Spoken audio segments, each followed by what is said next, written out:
la Universidad Autónoma de la Ciudad de México, en complicidad y colaboración con la UNAM y la UAM Azcapotzalco, Media Lab, Centro Cultural España, los compañeros de Left Hand Rotation, Contest City, y en fin, son un sinfín de instituciones que han estado interesadas en esta iniciativa que pretende ser un puente entre la academia y la comunidad del barrio de la Merced hacia provocar procesos participativos de reflexión que conlleven a un diálogo entre instituciones y ciudadanía. Estamos seguros que este seminario, si la Merced, el barrio de la Merced, la gente que vive y trabaja en la Merced, se apropia de este proyecto, estamos seguros que puede ser una gran experiencia a nivel Ciudad de México, donde la academia cumple un rol, una función de ser un puente entre ciudadanía e instituciones.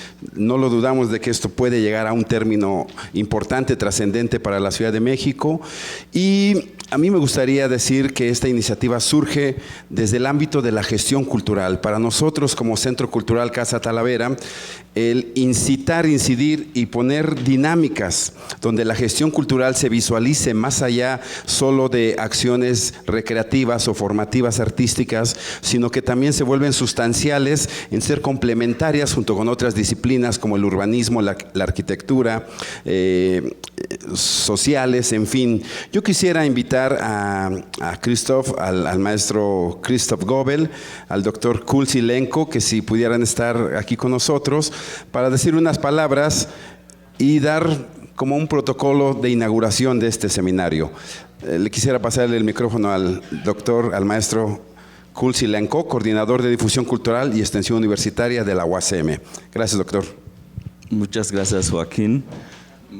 Buenas tardes a todos y pues quisiera, ya dijiste todo, Joaquín, a nosotros a veces sí como responsables nos toca tomar la palabra y usurpar por fin como el espacio que es lo de gente que organiza y que está como en el fuego de la organización, pero me toca eso y lo que quiero decir es agradecer al nombre de la UASM a todos ustedes aquí, los de la comunidad que nos reciben, porque por fin es la comunidad que nos recibe en este espacio. Agradecer a todos los investigadores que nos vienen de la UNAM, que nos vienen de la UAM, que nos vienen de todos estos institutos que Joaquín acaba de citar.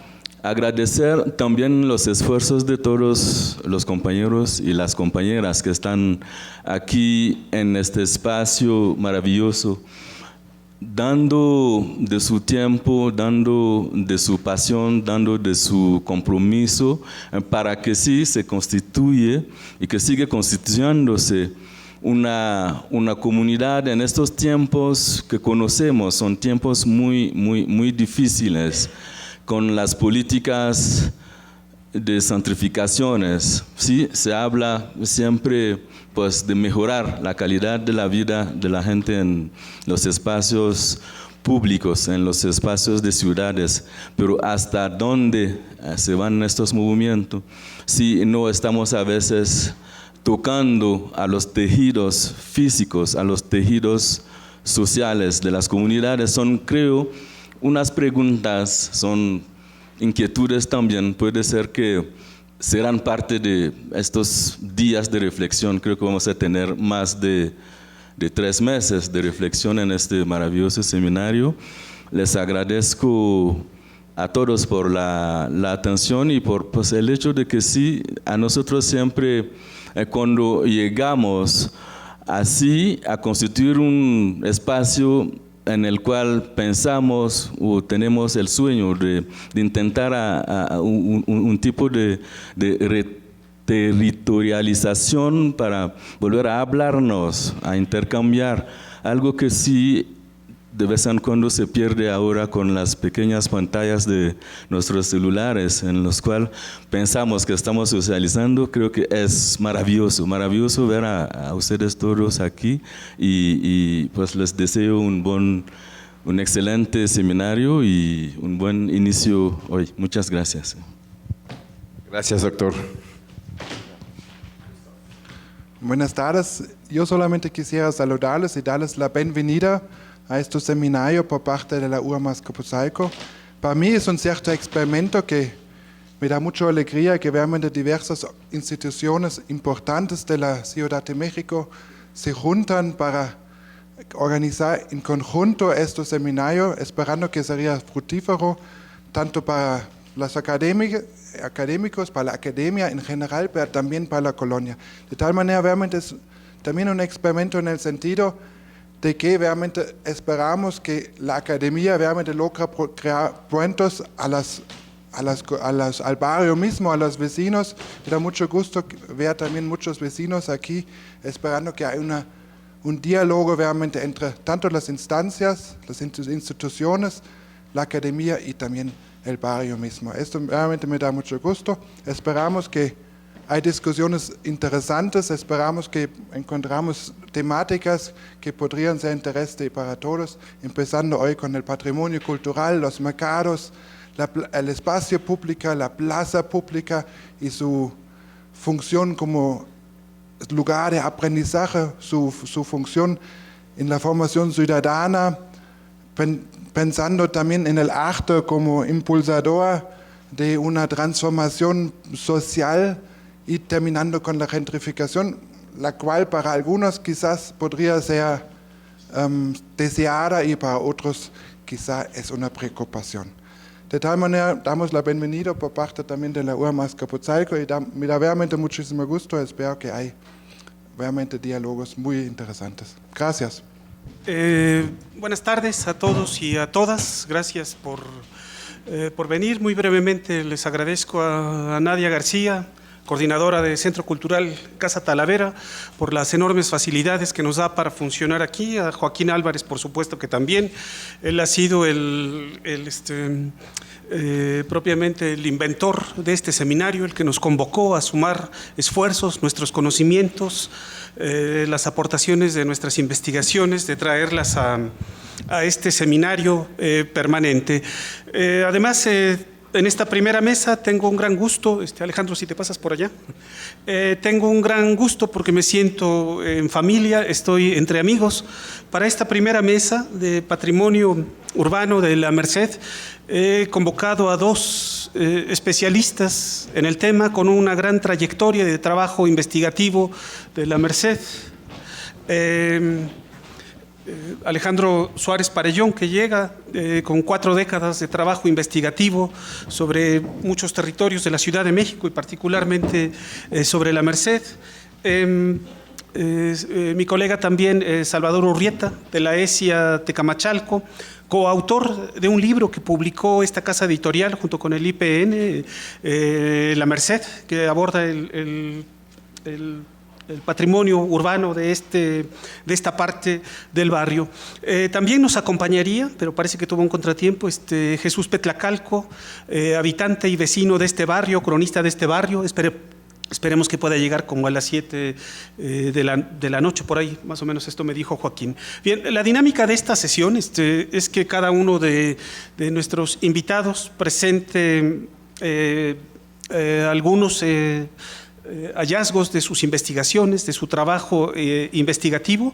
Yo vine preparado también para presentar, si fuera el caso, parece que es el caso, para presentar algo muy brevemente. Entonces quisiera darle paso a Salvador Urrieta.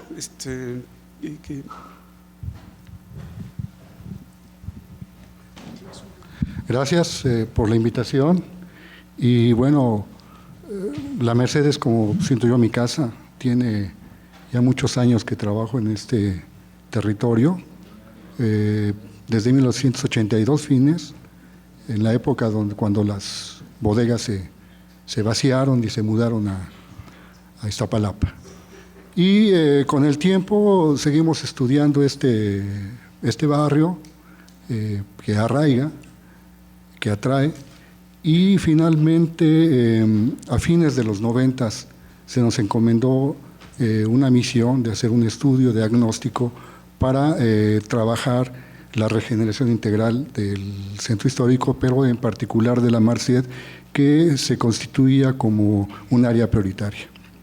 Entonces, hicimos un trabajo bastante largo, un equipo bastante numeroso, y me tuve la fortuna de coordinar este trabajo y en particular investigar sobre lo que se refiere al patrimonio urbano arquitectónico. Yo ya había trabajado este tema en mi tesis sobre patrimonio y bueno, es por esto que me pidió Víctor que me refiera a este caso, ¿no?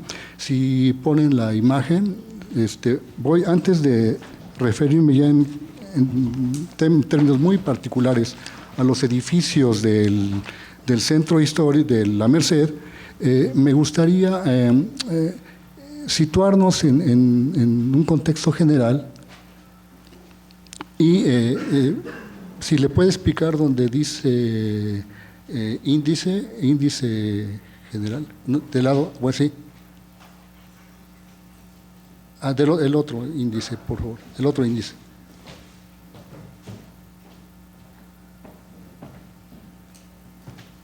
En la pestaña del gris creo que dice índice también.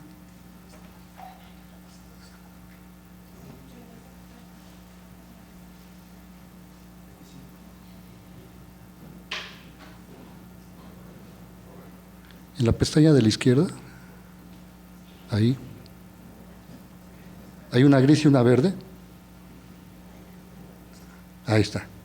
Entonces ahí, si nos referimos al patrimonio urbano arquitectónico, yo diré antes, como les decía, de referirme a los edificios, me voy a referir al patrimonio en general. Entonces, hay algunos elementos que tenían que haberse considerado para poder hablar de los edificios en particular. Entonces, pues está el patrimonio cultural, algo que entiendo yo se va a discutir ampliamente aquí, pero que en el caso de la Ciudad de México, de la Merced, pues se constituye desde el momento en que se hace esta apropiación del espacio natural, porque a través de esta fundación, este mito fundador, ¿no? Desde ese momento se empieza a constituir el elemento del patrimonio cultural, ¿no? Y que con el tiempo pues va a devenir un territorio con identidad, ¿no? Eso es lo fundamental, porque dentro de lo que es el patrimonio universal, no hablo de una cultura universal, sino de un patrimonio universal, hay patrimonios que se distinguen como cuestiones propias de la idiosincrasia de cada nación, y en este caso de este territorio de lo que fue esta cuenca hidrológica del Valle de México. Entonces, estamos hablando de un espacio que se ha construido a través de casi 700 años, ¿no? Y que ha dejado huella a través de estos siglos y que ha construido con el tiempo un enorme palimpsesto, ¿no? Que nos ofrece la posibilidad de estudiar el espacio. Entonces, tenemos este patrimonio cultural que también es objeto de una conciencia, ¿no? Una conciencia de quienes lo habitan, quienes lo van recreando con el tiempo y que finalmente lleva a establecer, por ejemplo, convenios con otras instituciones a nivel internacional que se dedican a proteger el patrimonio. México tiene una larga tradición en cuestiones de protección del patrimonio desde el siglo XIX. Es por esto que no es casualidad que México sea uno de los miembros signantes de la Carta de Venecia en 1964. Es decir, su vocación protectora, que además tiene que ver con la construcción de la nación, desde que se estaba procurando la independencia de este país, ¿no? Bueno, entonces dentro de este patrimonio cultural tenemos al patrimonio urbano arquitectónico, o lo que se podría llamar también patrimonio construido, ¿no? Es un patrimonio construido que tiene diferentes acepciones, ¿no? Y que tiene que ver ahora con una circunstancia un poco rara, vis a vis de quienes nos dedicamos a esta tarea de proteger el patrimonio, porque sucede que el patrimonio se trata de mercantilizar, ¿no? De ahí este prurito por el turismo en los espacios históricos, y de lo cual se crea una especie de panacea que bueno, es bastante riesgosa. Pero bueno, lo que nos interesa subrayar es, por ejemplo, el patrimonio urbano. Y el patrimonio urbano tiene pues algunos antecedentes para su formulación teórica, que nacen ciertamente en Europa desde los años 30, ¿no? Porque esto es como una invención europea que después se va a ir ampliando a otros países, y ahora con la intención de pues sacarle beneficio económico, pues ya muchísimos países han convertido esta intención de proteger el patrimonio, pero con una intención meramente comercial y económica, ¿no? De eso hay que tenerlo muy en cuenta, porque a veces hay cosas que se distorsionan. Pero bueno, si hablamos del patrimonio urbano, estamos hablando de un espacio antiguo que se reintroduce en el flujo de la historia en gestación, y siempre conservando su valor histórico y estético.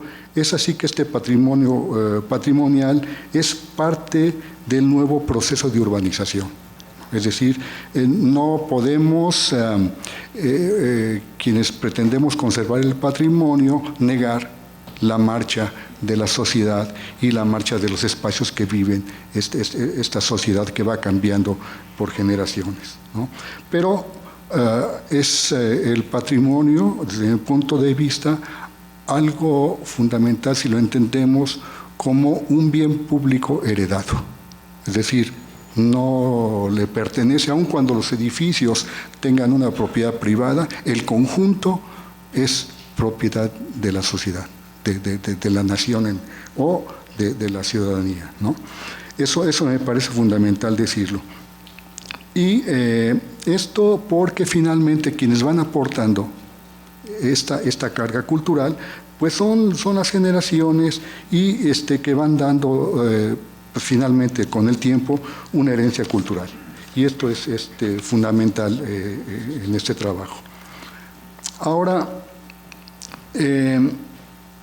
no podemos negar también que estamos viviendo una época en la que se está haciendo una urbanización explosiva y que produce un descontrol del espacio, que tiene que ver con la modernidad, diferentes modernidades que se han dado.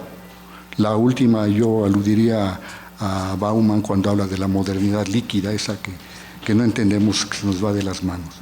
Pero este patrimonio urbano arquitectónico en algún momento parece romper con el pasado por estas corrientes modernistas, y que tienen muy identificados los intereses económicos y comerciales.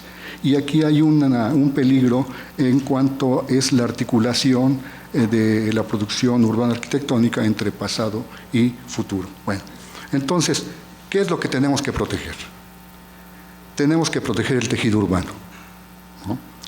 Es decir, esa relación entre espacios abiertos y espacios construidos, ¿no?, que van dando una forma singular a el territorio que estudiamos. Entonces, esto nos permite, este tejido, ver y comparar los periodos diversos y reconocer en la imaginación referencias, por ejemplo, en sus espacios abiertos, plazas, vamos a decir, o calzadas, canales, parques, etcétera, Es decir, que el tejido urbano constituye una referencia tridimensional a conservar, ¿no? Es decir, no es lo mismo la traza urbana que el tejido, porque el tejido ya implica una tercera dimensión. Y esto se va a complicar cuando vamos a relacionar el tejido urbano con el tejido social. Entonces, lo que vamos a proteger también es el conjunto urbano, no los edificios. Es decir, ¿por qué algunos espacios antiguos o históricos son apreciados? Pues porque constituyen conjuntos armónicos. Unos edificios son más importantes que otros, pero el conjunto resulta armónico. Y de ahí que la arquitectura modesta, o que en algún momento le dieron en llamar menor, sea un aspecto fundamental también del espacio o del conjunto urbano. Entonces, estos edificios lo que hacen también es definir un estatus humano y invitan a los grupos sociales a unirse y a organizarse para vivir en la ciudad.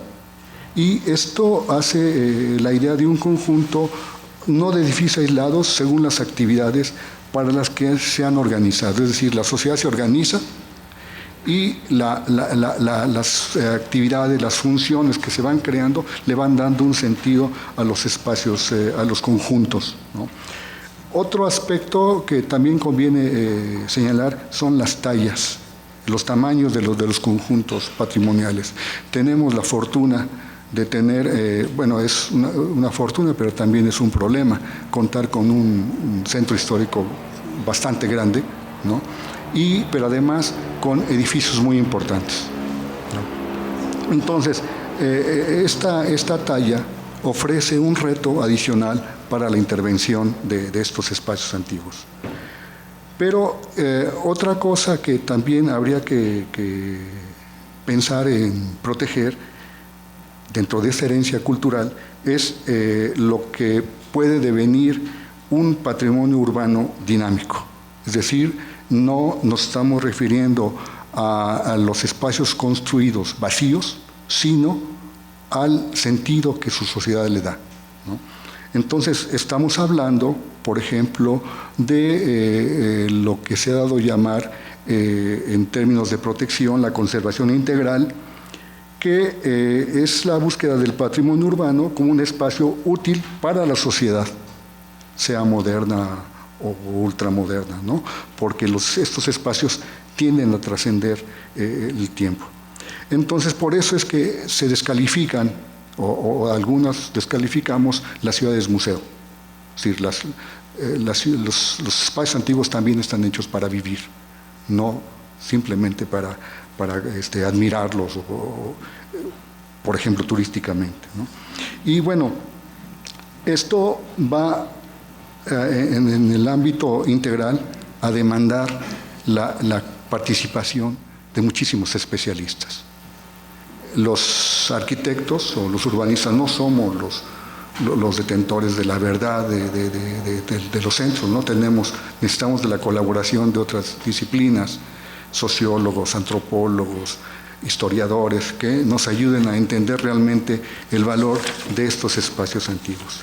Y bueno, están también los contextos urbanos que tenemos que entender, porque no podemos evitar relacionar estos espacios antiguos y su herencia con lo que estamos viviendo.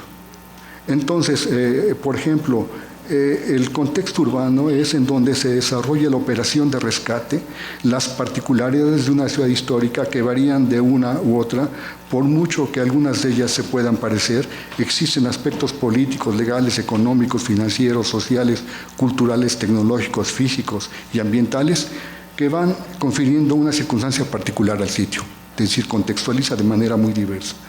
Y esto nos lleva a una valoración del patrimonio sobre sus cualidades, de tal manera que se pueda poner en evidencia y determinar la necesidad de la valoración en general. Bueno, voy a abreviar esto y como no tengo mucho tiempo, me voy a ir a las imágenes.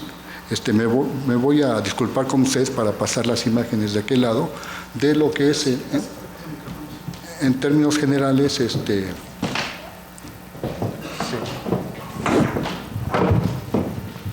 para poder manipular. Sí.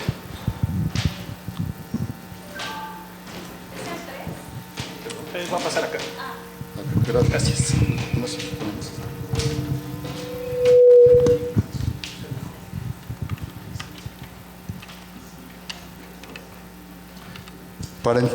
Para ver un poco a qué nos referimos cuando hablamos del patrimonio, ya en términos ahora sí de edificios, ¿no? Se recibió nuevo mensaje de 2668. Bueno, ya entendimos. Miren, hicimos una relación de cédulas de lo que constituye el patrimonio arquitectónico urbano arquitectónico. En términos generales los voy a pasar, no hay mucho tiempo, pero ustedes podrán ver una serie de imágenes que nos van dando la idea de lo que es el patrimonio. Sí, gracias. Entonces ven ustedes, por ejemplo, la iglesia y el convento de Jesús María, ¿no? Un edificio del siglo XVII que tiene un estilo barroco clásico. No voy a relatar las características, pero simplemente les voy dando una imagen, ¿no?, de a qué nos referimos con esos edificios importantes. Algo que ustedes reconocen, la Casa del Diezmo o la Alhóndiga, yo diría siglo XVII también. No tenemos ejemplos casi del siglo XVI, todos se los tragó la inundación del 29, y por ahí hay uno en Limón y otro en Manzanares que presumen que son del 16, pero bueno, lo demás viene del 7 para acá. Tenemos a la Iglesia de la Soledad, conocida por todos ustedes, con las características. Sufrió un pequeño accidente en el sismo, pero ahí sigue, en fin.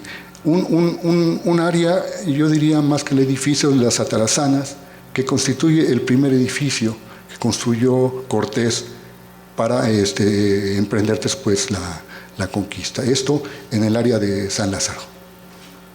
La garita de San Lázaro, que ustedes saben, en el siglo XVIII se constituyó lo que llamaron después un muro de agua, es decir, un cerco a la ciudad para poder beneficiarse de los impuestos de la mercancía que entraba y salía, y se creó una serie de garitas alrededor de la ciudad. Esta es la de San Lázaro. La iglesia de San Jerónimo, en Congreso de la Unión y Juan de la Granja. La capilla de la Candelaria, la iglesia de Santo Tomás de la Palma. Hay algo que nos impactó mucho en la época, es la fábrica de vidrio de carretones, ¿no? Ahora parece que está ya en vías de desaparición, ¿no? Bueno, la iglesia de San Pablo el Joven, el Nuevo, carente de atrio por la misma avenida de San Pablo, ¿no?, que va a suceder después a lo que es San Pablo el Viejo, que es donde se encontraba el conjunto del Hospital Juárez. Un edificio desaparecido, la Casa del Judío. Ustedes ven la imagen de lo que es el espacio ahora, ¿no? Capilla de San Lucas, iglesia de Santa María Magdalena, el basamento prehispánico que ustedes conocen, que está en el metro Pino Suárez, la casa de los calpiques, recaudadores de tributos o de indios, en San Pablo y Correo Mayor, el convento de San Camilo o los Camilitos, Regina, entre Pino Suárez y Correo Mayor, la Plaza de la Aguilita. Aquí, bueno, no tenemos tiempo, pero bueno, lo importante de esta plaza es que, según la tradición oral, aquí se fundó la ciudad. Y hay elementos para hacer una hipótesis consistente para hablar que la fundación de la ciudad tuvo lugar en este espacio, ¿no? Se podría discutir ampliamente este hecho, ¿no? En la Casa de las Gallas, ¿no? o de tolerancia, me estoy apurando, el convento de Jesús de Gracia, la casa del Marqués de Aguayo, donde estamos ahora, ¿no? Que después nombrado Casa Talavera, ¿no? Y bueno, un edificio muy señorial, el Palacio de los Condes de Calimaya, conocido hoy como el Museo de la Ciudad de México. Y bueno, algunas imágenes de algo que ha sucedido en el tiempo, la aparición y desaparición de espacios. Esto corresponde a la Plaza Alonso García Bravo, producto de la demolición del convento, ¿no? Y ahora, bueno, convertido en un espacio comercial, ¿no? Y incluso hay el atrevimiento de llamarle la Plaza de la Belleza. Yo creo que Humberto le daría un infarto. En fin, esta es la joya de la corona, ¿no? Es el claustro, imágenes del antiguo convento de la Merced y el claustro de la Merced, que bueno, ha tenido algunas intervenciones desafortunadas, como una cubierta que le pusieron recientemente. En fin, podría seguir pasando imágenes, y solo les diría que también tenemos una importante registro de lo que es el patrimonio en riesgo. Hicimos un registro de alrededor de 40 edificios que tienen diferentes categorías de riesgo, desde lo que es un deterioro de una fachada al riesgo de colapso y pérdida de vidas. No son muchos, son 2 o 3, bueno, me estoy refiriendo a fines de los años 90, pero son diferentes tipos de daños que se registran en el trabajo y que pretenden finalmente hacer un proyecto de recuperación de este patrimonio, ¿no? Bueno, en virtud de la escasez de tiempo me paro aquí. En otro momento tendremos oportunidad para dar más información sobre este patrimonio. Gracias.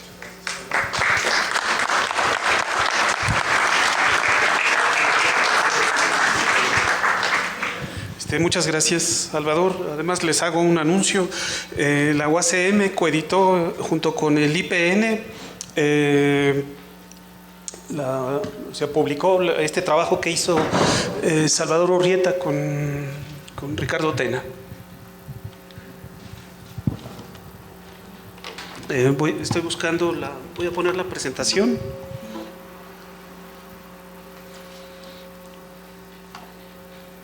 Bueno, le voy a dar la palabra al arquitecto Alejandro Suárez Parellón. Él es un colega, un viejo lobo de mar, con 4 décadas de trabajo no solamente sobre la Merced, pero ha hecho muchos trabajos sobre la Merced. Para mí es un privilegio tenerlo.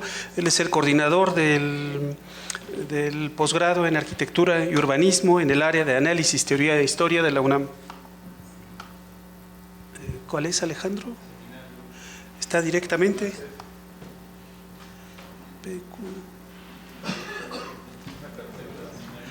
Ok, acá está.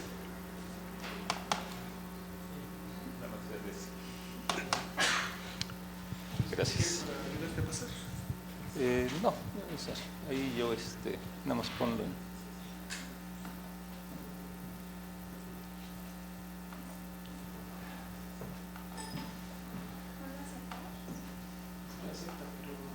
pero no se deja.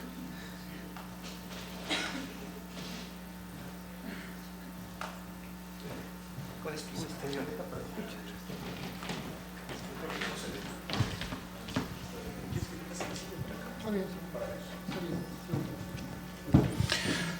Bien, buenas tardes a todos ustedes. El material que voy a exponer está integrado por varios documentos. Esta portada es lo último que se ha trabajado sobre la Merced durante todo el año pasado, y donde participó también Víctor Delgadillo, Ángel Mercado y otro profesor más de nuestro posgrado. Empezaremos por el origen de la ciudad. Ya Salvador Urrieta nos ha comentado de la importancia de esta ciudad con poco más de 7 siglos de antigüedad, y donde el espacio que conocemos como La Merced, este lugar, está, como es posible, como espacio fundacional de México Tenochtitlan. Y después, bueno, al irse extendiendo la ciudad, seguramente habrán tomado la decisión de ubicarse en la parte central que hoy conocemos como Zócalo, Catedral, Templo Mayor. Bien, esta es una reconstrucción del límite de la isla de México Tenochtitlan. En la parte central se encuentra el Templo Mayor. Creo que me voy a sentar para poderlo mover. Gracias.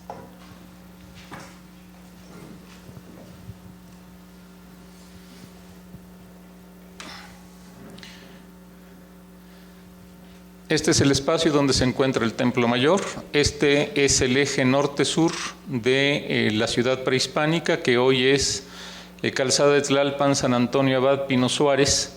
El espacio central, Calzada México-Tacuba en la actualidad, o sea, Tacuba, Avenida Hidalgo, Puente de Alvarado, México-Tacuba, la ciudad gemela de Tlatelolco en la parte norte, y lo que nos interesaría particularmente es esta zona donde se encuentra la Merced.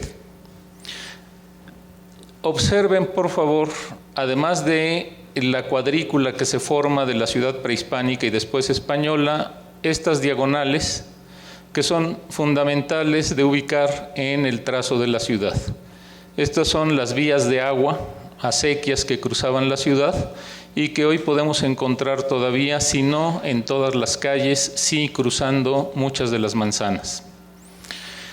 La ciudad en el siglo XVIII mantiene lo que sería la parte central de lo que fue México Tenochtitlan, y hoy sería prácticamente el perímetro del centro histórico. Es decir, que lo que hoy conocemos como centro histórico corresponde a la superficie que se tuvo de la ciudad en el siglo XVIII.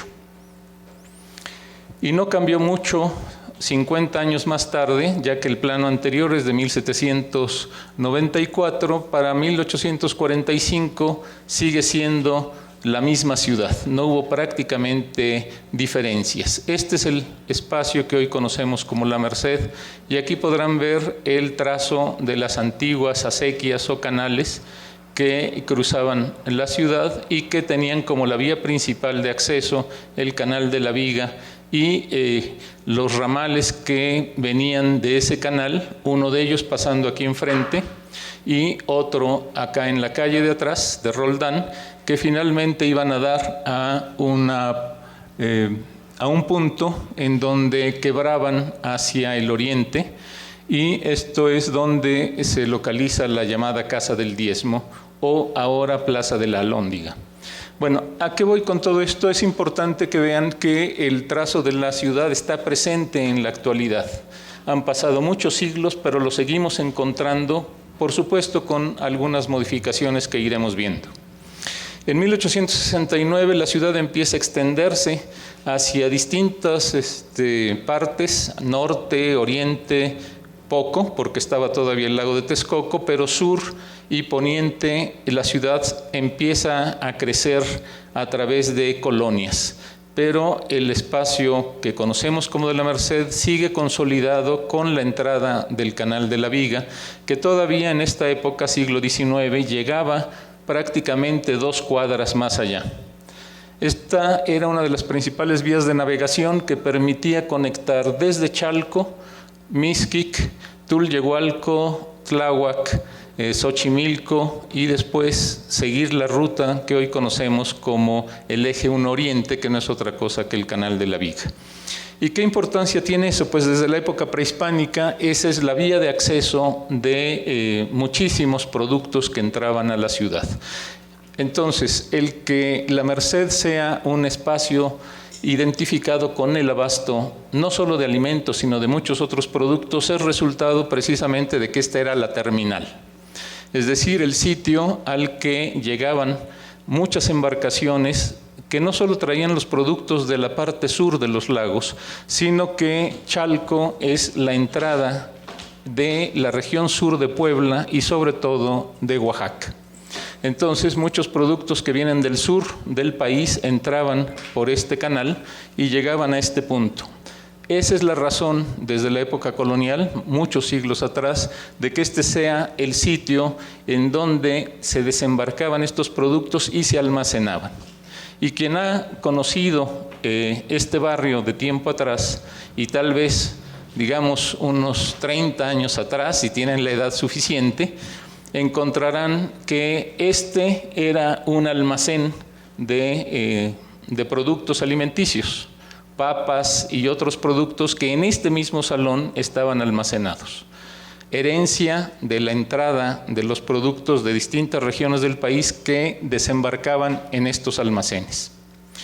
En esta imagen que tenemos del litógrafo, grabador Casimiro Castro de la segunda mitad del siglo XIX, tenemos precisamente lo que hoy es la calle de Roldán.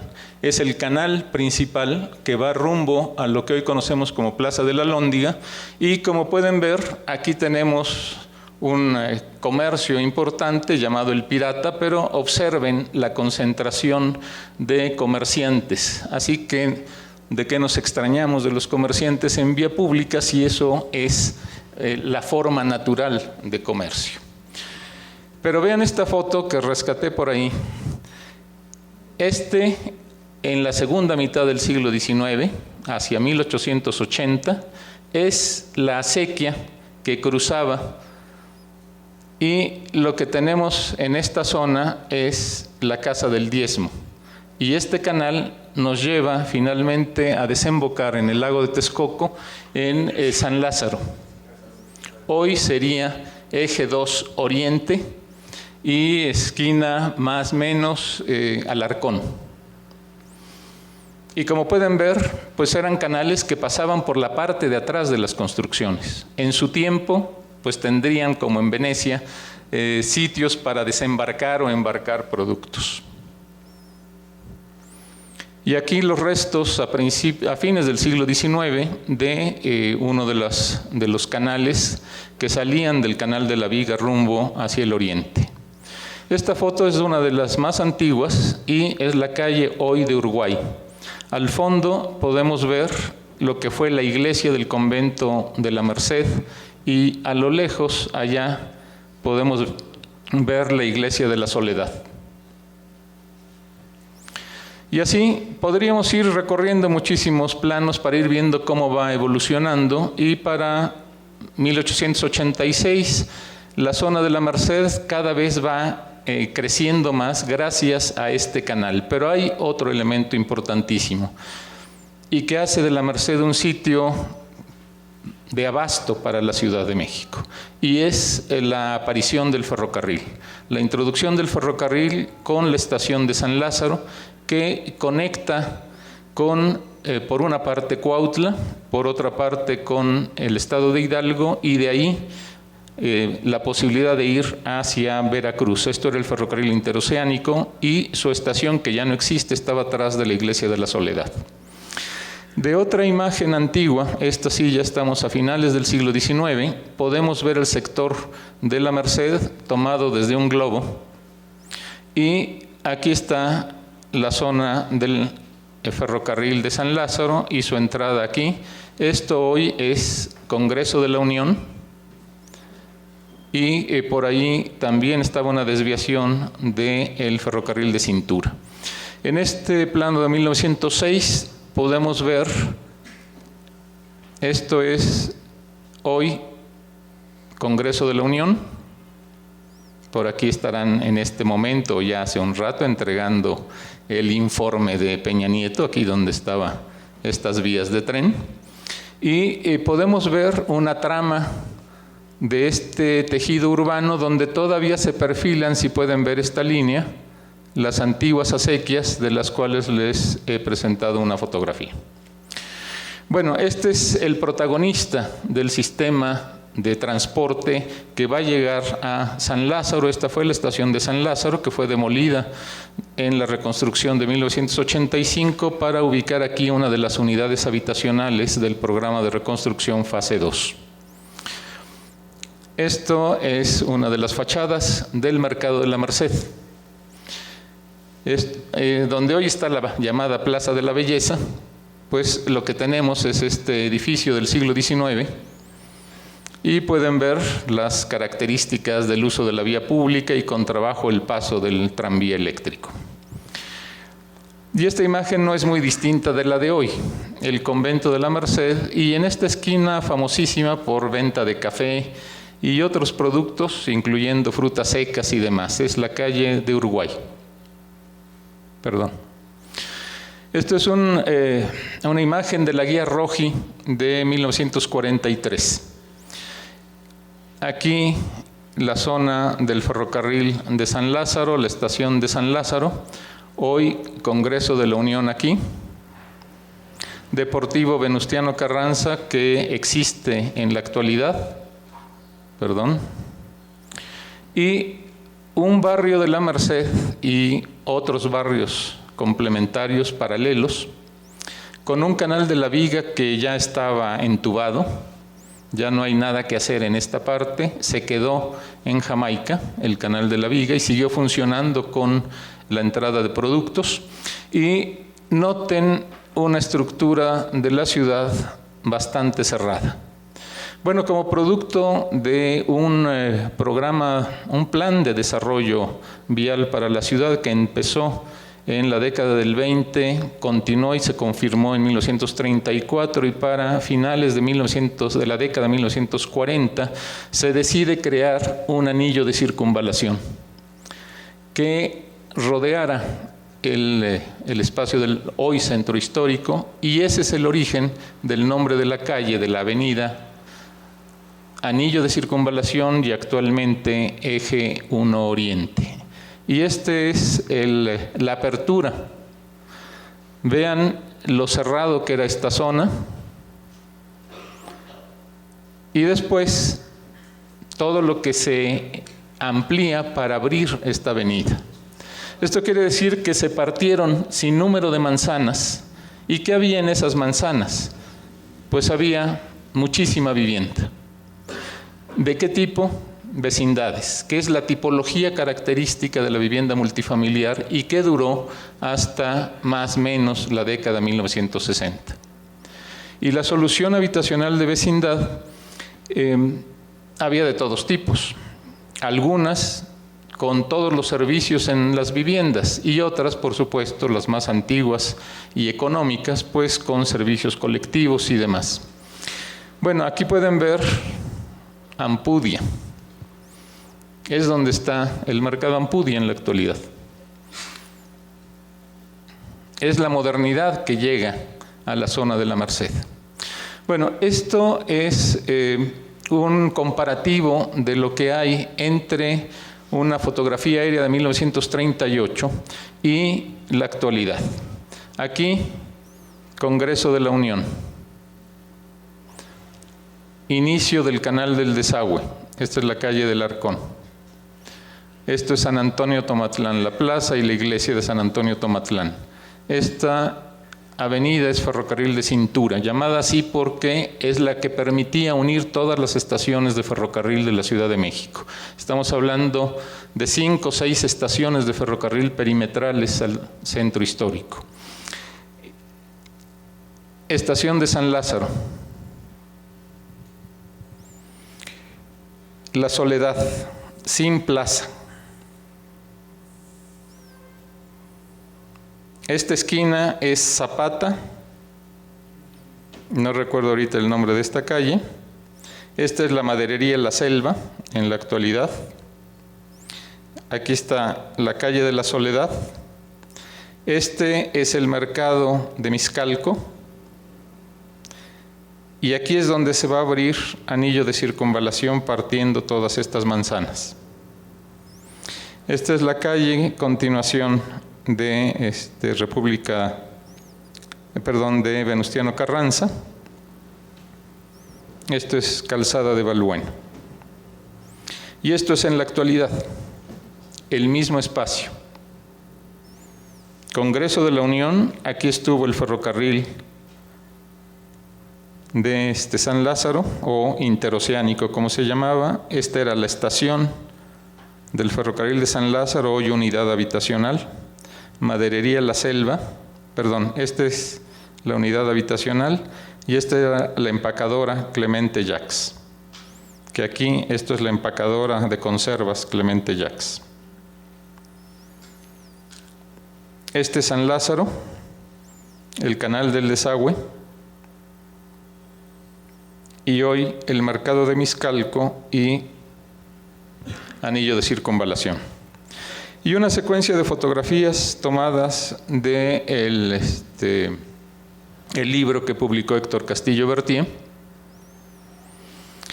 y un estudio muy antiguo, por decirlo de esa manera, 1960, que es el estudio del antropólogo Enrique Valencia, que permite empezar a trabajar cómo es la Merced desde el punto de vista antropológico, cómo se vive la Merced, qué actividades se desarrollan, cuáles son los comercios, cuáles son los giros. Y aquí pueden ver la esquina de nuestro edificio en el que nos encontramos en este momento, y se habrán preguntado por qué tiene estos quiebres, porque es un muelle, y ahí en esta zona era el muelle de una de las ramas de los canales, y lo que vemos aquí en una foto de los años 60 y una de los 70, pues no es más que el muelle donde se desembarcaban los productos. Y estas fotos corresponden al gran problema de vialidad y de todo el movimiento de carga-descarga en la zona de la Merced. Y por eso se plantea esta transformación, una central de abastos de aquellos tiempos, 1956, que es la nave principal de la Merced. Y esto, la zona precisamente donde se realizaban en los corralones de la subasta en las madrugadas de todos los productos. Aquí llegaban todos los camiones y después, una vez fijados los precios y comprados por los bodegueros, salían los productos a llevarlos a todas estas calles y bloqueaban todo el barrio. Las bodegas de plátanos, por ejemplo, y el colapso, el cierre, cuando se toma la decisión por el gobierno de la ciudad de sacar de aquí, por toda esta problemática, la zona de comercio de abastecimiento de alimentos y trasladarlo a la central de abastos. Y ese fue el inicio del fin. Bueno, esperemos que todavía no sea el fin, pero es el inicio, porque es cuando se rompe el equilibrio.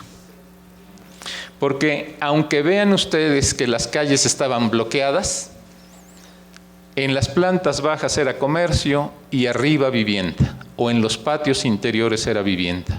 Y es que había una relación de equilibrio que viene desde tiempos coloniales, es decir, de 3 o 4 siglos atrás, en donde estaba el almacén, estaba la venta al menudeo, medio mayoreo y hasta mayoreo, y en plantas altas a lo mejor los propietarios o sin número de inquilinos, y tal vez en los patios interiores más inquilinos.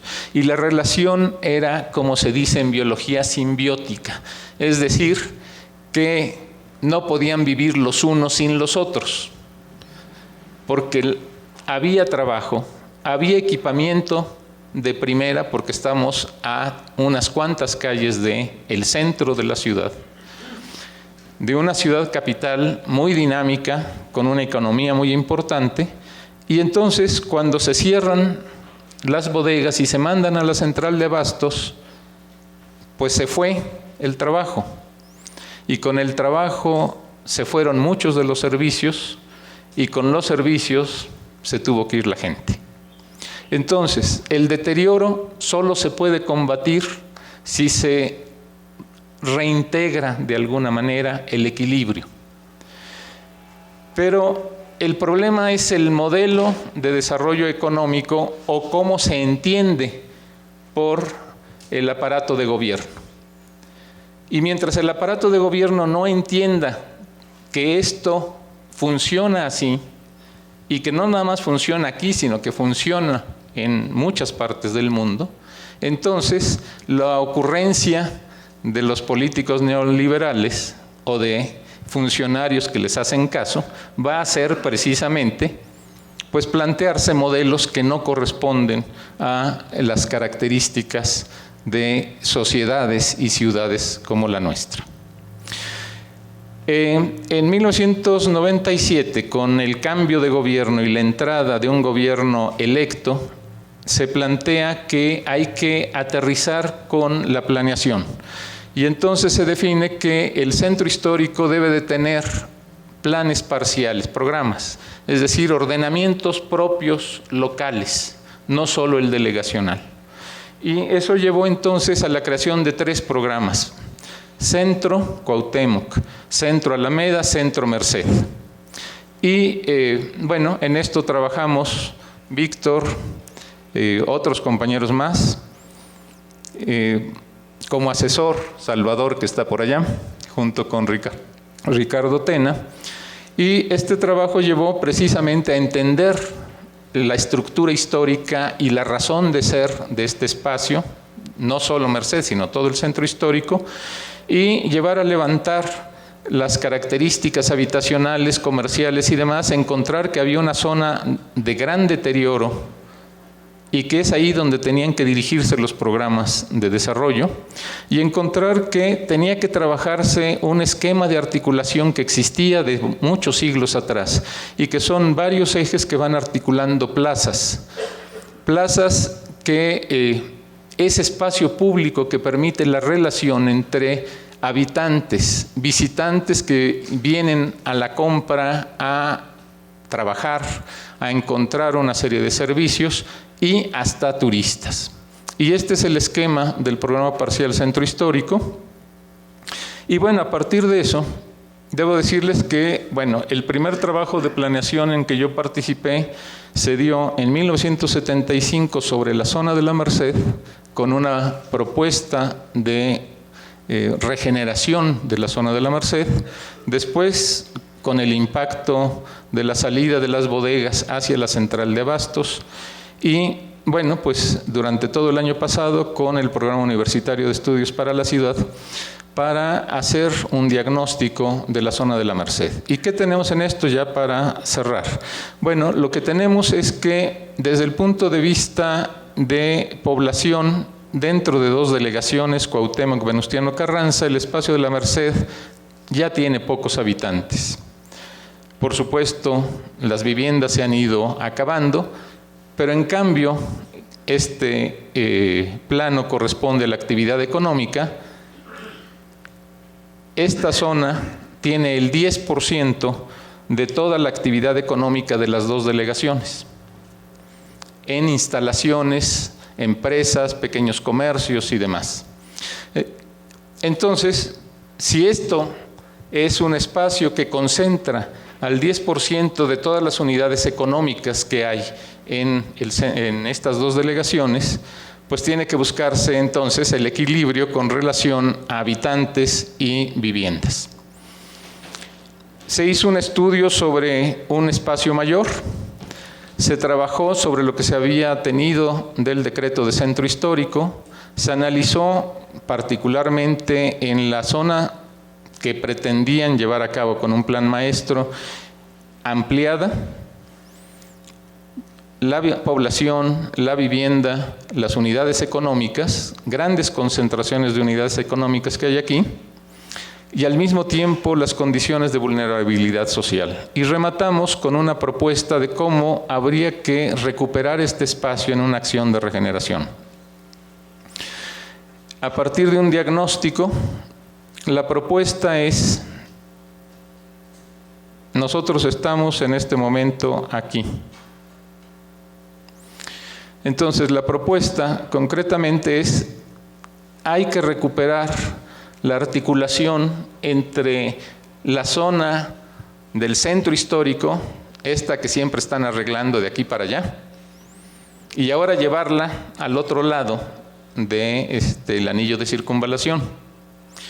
Y no solo eso, sino resolver el paso de peatones en anillo de circunvalación y resolver también el paso sobre Congreso de la Unión, porque esa es otra área que quedó partida cuando hicieron los ejes viales. y entrando en detalle una serie de propuestas de lo que tendría que tener como equipamientos para la población, no solamente equipamientos para afuera, sino equipamientos de uso vecinal, por decirlo de esta manera.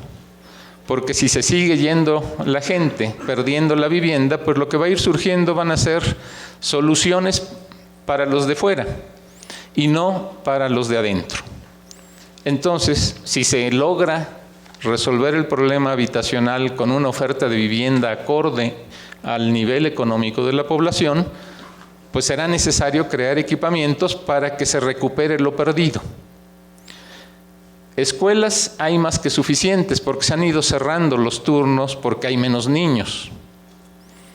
Servicios en general para la población todavía hay suficientes. Entonces, de lo que se trata, y esa es la lucha que hay que dar, de lo que se trata es de plantear el reverso de la propuesta oficial. Y con esto termino. Muchas gracias.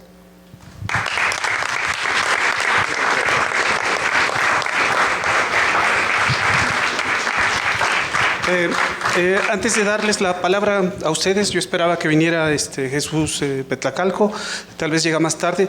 Yo voy a ser muy breve, yo estaba simplemente de moderador, pero como lo ha mencionado Alejandro, también he hecho trabajo sobre la Merced. Yo tengo un par de hipótesis o de tesis sobre el desarrollo de la Merced. ¿Quiere que me siente? Sí, capaz.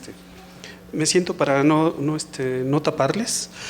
Yo tengo 6 o 7 tesis sobre la Merced. En primer lugar, que la Merced en la Ciudad de México es sinónimo de mercados públicos. Esto es así por la historia, ¿no? Acá en esta imagen muy rápido puse cómo se fue desplazando los antiguos mercados ocupados en la Plaza Mayor, que después fueron reubicados en el Volador, después en otros mercados, entre ellos en la Merced, hasta que en 1957 se trasladó, como comentó Alejandro, el mercado de la Merced a su actual ubicación en la delegación, lo que ahora es la delegación Venustiano Carranza. Acá pongo un par de imágenes del Parián, el mercado que ocupaba la Plaza Mayor de la ciudad. Después ese mercado fue trasladado ahí a la imagen de la derecha superior al mercado del Volador, y después como del mercado del Volador, cuando ya estaba saturado ese mercado, fue reubicado en la Merced, este mercado que estaba aquí muy cerca donde está el exconvento de la Merced. Y después, bueno, en 1957, cuando se crean esos 5 mercados públicos en forma de central de abasto, ¿no? Además, a esos 5 mercados públicos planificados se suman otros mercados que se ubicaron muy cerca, de abajo que es el mercado Sonora, y muy cerca de acá el mercado Mixcalco. Además, la vocación de mercados públicos de la Merced ha sido reforzada por decisiones públicas de construir nuevos mercados, de reconocer mercados informales que después se formalizan, como el Banquetón, como el Paso a Desnivel, y después por un conjunto de plazas comerciales. Esto ha reforzado la función comercial de este territorio, ¿no? Una segunda hipótesis o tesis que yo tengo es que para mí también la Merced es sinónimo de destrucción de patrimonio. También es sinónimo de nuevo patrimonio, ¿no? Pero en este territorio, sobre todo en la parte de la delegación Venustiano Carranza, como en ninguna otra parte del centro histórico, el patrimonio edilicio, el patrimonio histórico ha sido destruido. En la imagen de la izquierda pongo abajo la esquina del antiguo convento de la Merced y una imagen actual, y tanto la imagen las 2 imágenes en blanco y negro las tomé del libro de Guillermo Tovar y de Teresa. Acá tenemos la Merced. Lo que está asurado solamente es lo que quedó vivo de todo esto que fue el mercado de la Merced, solamente esto. El mercado de la Merced estaba en esta parte, ¿no? Bueno, ya lo mostraba Alejandro, lo mostraba Salvador, de lo poco que queda de ese convento. Yo creo que, y como este era el convento mercedario, este es el convento que le da nombre este barrio, para mí es como sinónimo, ¿no? El barrio nace a partir de la destrucción del pasado edilicio, más imágenes del antiguo convento de la Merced. Y en este trabajo que yo hice con Alejandro Suárez Parellón el año pasado, centrado más en la piedra, no tanto en la gente, en tratar de identificar el patrimonio urbano de las dos Mercedes, yo me encontré con que en la parte esta de la Venustiano Carranza, a través de procesos modernizadores, a través de procesos de sustitución edilicia, una gran cantidad de patrimonio edificado ha sido transformado, destruido. Todavía quedan, hay algunas imágenes, ¿no?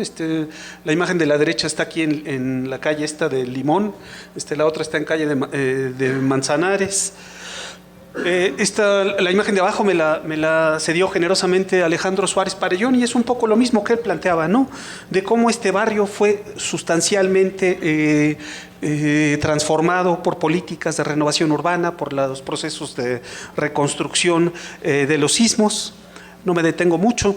En este estudio que hicimos del patrimonio urbano, esta vez, bueno, por supuesto que me basé en el trabajo de Salvador Urrieta, de Ricardo Tena, pero mi trabajo se concentró un poco más en la parte de la Venustiano Carranza. Por ejemplo, encontramos, no pude entrar, pero reconocimos lo que queda de la exiglesia de San Lázaro. Era bien interesante cuando fuimos ahí, tratar de entrar. El guardia decía, todos ustedes vienen aquí porque acá tocaron los Rolling Stones, ¿no? Y después, en efecto, ¿no? Ustedes pueden visitar en YouTube un video que se llama I Go Wild de los Rolling Stones. En su gira de 1995 se fueron a meter a la exiglesia de San Lázaro a filmar ese video. Esto además nos dio mayor fuerza para plantear, por ejemplo, que en este territorio densamente ocupado por unidades habitacionales, de renovación habitacional popular, de la Candelaria de los Patos, por ahí decíamos, ¿y por qué no hacemos un faro de la Merced? Si Juárez expropió esto de la iglesia, ¿por qué no el gobierno del DF le expropia esto a los privados y lo destina para un equipamiento cultural? Digo, esta es una, entre otras ideas que se nos ocurrían en el trabajo de campo. Bueno, también lo que reconocimos es que la Merced también tiene un nuevo patrimonio. Aquí en la parte de la Merced hay vestigios de un arquitecto que hizo escuela en escala internacional, el arquitecto o ingeniero Félix Candela, un republicano que se exilió en México, y aquí hizo desarrolló la mayor parte de su obra, de estas paraboloides hiperbólicos, sombrillas.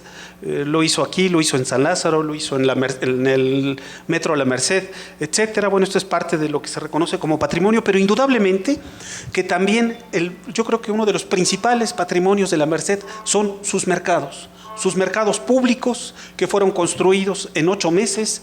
En aquel tiempo era también arquitectura de vanguardia, paraboloides, cascarones de concreto. Además, muchos de estos mercados, como se muestran aquí abajo, están reconocidos por la autoridad federal o por el INBA o por la autoridad local, la Dirección de Patrimonio Cultural de la CEDUBI, ¿no? Entonces, estos mercados, digamos, ya han sido patrimonializados. Bueno, como comentaba Salvador, el riesgo del patrimonio es que se puede mercantilizar, se puede turistificar, pero también se puede defender, ¿no? Hay muchos patrimonios que son socialmente apropiados, ¿no? Una cuarta tesis es que para mí la Merced es sinónimo de barrio dividido, como ya lo comentaba Alejandro Suárez, ¿no? Cuando yo hablo de la Merced, yo creo que lo propio es hablar de las dos Mercedes. Hay una Merced, la del perímetro A, que es parte del patrimonio de la humanidad, y el perímetro B no. Hay una parte que ha sido recientemente relativamente atendida, remozada. No estoy juzgando si eso es para bien o para mal, pero en cambio la otra Merced ha sido abandonada. Asimismo, en las últimas décadas, una serie de usos incompatibles, así entre comillas, incompatibles con la dignidad del patrimonio, son depositados en la parte de la Venustiano Carranza, ¿no?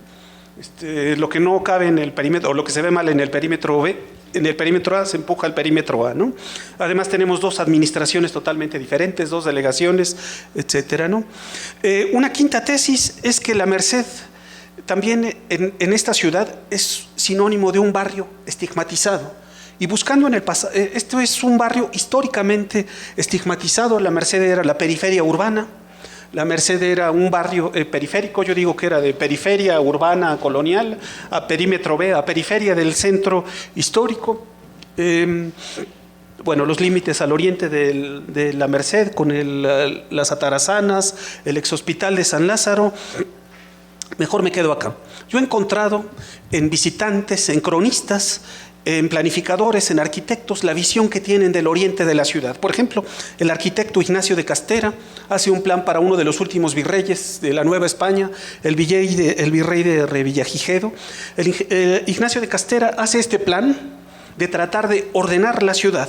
Ignacio de Castera abiertamente le decía al virrey Revillagigedo que su proyecto, de hacer una cuadrícula, de enderezar la plaza, de enderezar la traza urbana, era para hacer una limpieza material de los barrios, para extirpar las maldades expresadas en la irregularidad, los malos pasos, la estrechez, etcétera. Acá otro de los planos. Muchos de estos planos incluso se publican a mediados del siglo XIX, pero están hechos en la última fase de la colonia, ¿no? Hay un bellísimo texto de Francisco de la Maza que se puede bajar de internet, en donde él comenta a Ignacio de Castera y lo critica fuertemente. Ignacio de Castera decía que quería llevar la dictadura de la línea recta a estos barrios malsanos, insanos, decadentes que estaban atrás de Palacio Nacional y que rodeaban la traza urbana. Parte del proyecto de Ignacio de Castera era hacer un gran canal en este cuadrado, hacer cuatro grandes plazas que se pudieran usar también para mercados, etcétera. Y como ustedes ven en amarillo, él quería enderezar la traza. A este arquitecto le molestaba el callejón de Roldán o Santo Tomás, no se podía controlar a la población. Luego, por ejemplo, traigo a colación esta cita de Ignacio Manuel Altamirano, liberal del siglo XIX. Lo leo rápido, ¿no? ¿Cómo se refiere al oriente de la ciudad? Callejuelas tortuosas, estrechas y sucias que se ocultan detrás de la gran masa del Palacio de Gobierno y de los edificios centrales adyacentes. Aquella es la parte más vieja de la ciudad azteca y española.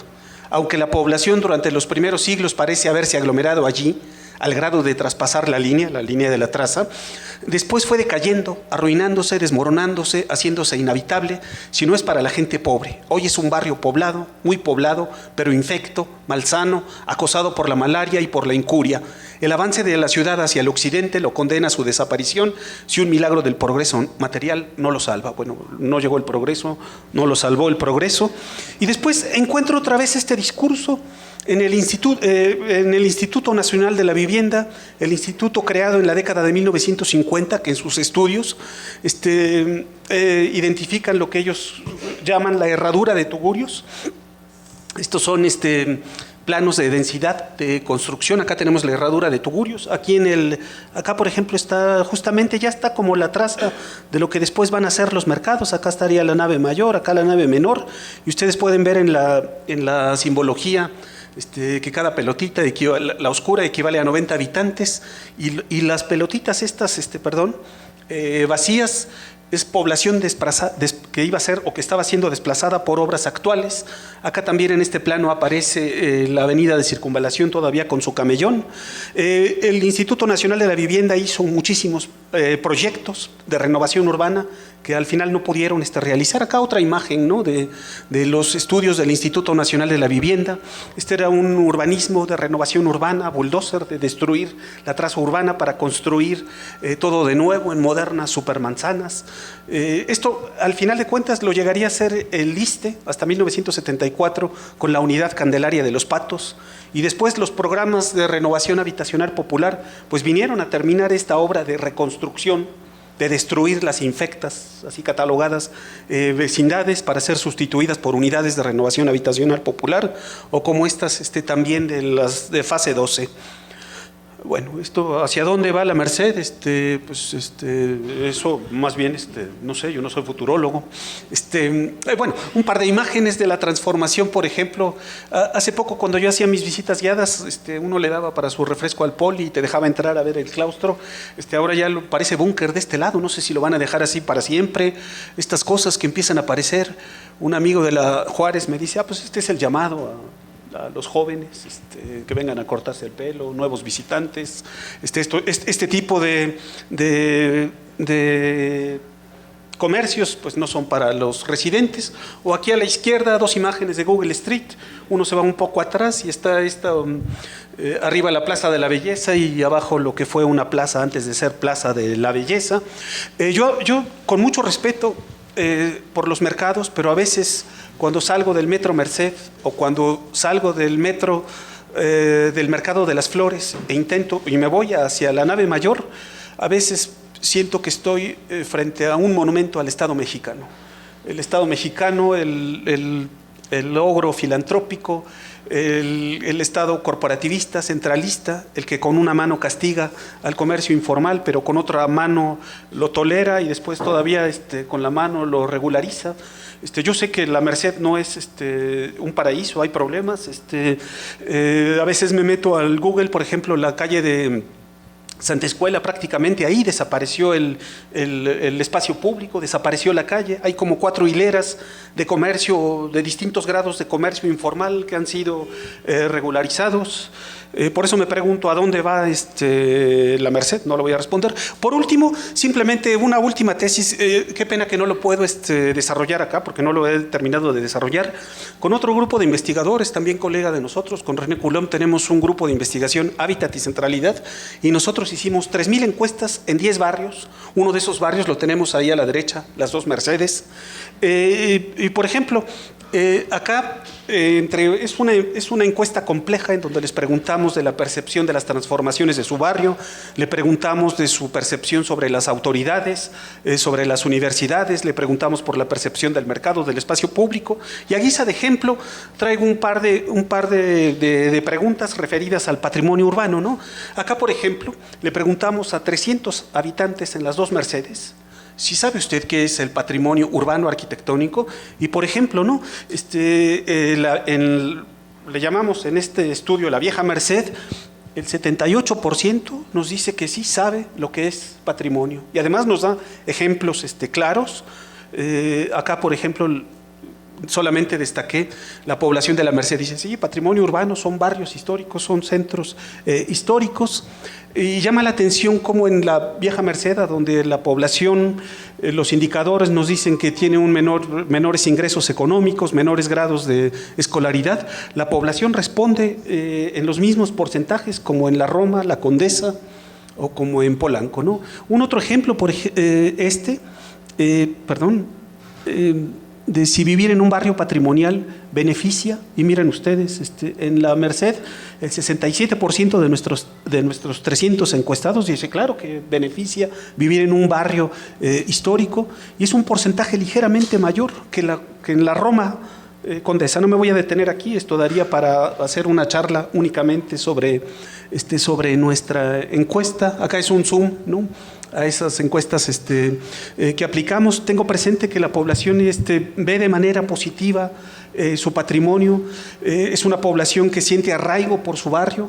Solamente menos del 20% a nuestra pregunta de si usted estaría dispuesto o se quisiera ir del barrio, y menos del 20% dice que sí se quiere ir, los demás no.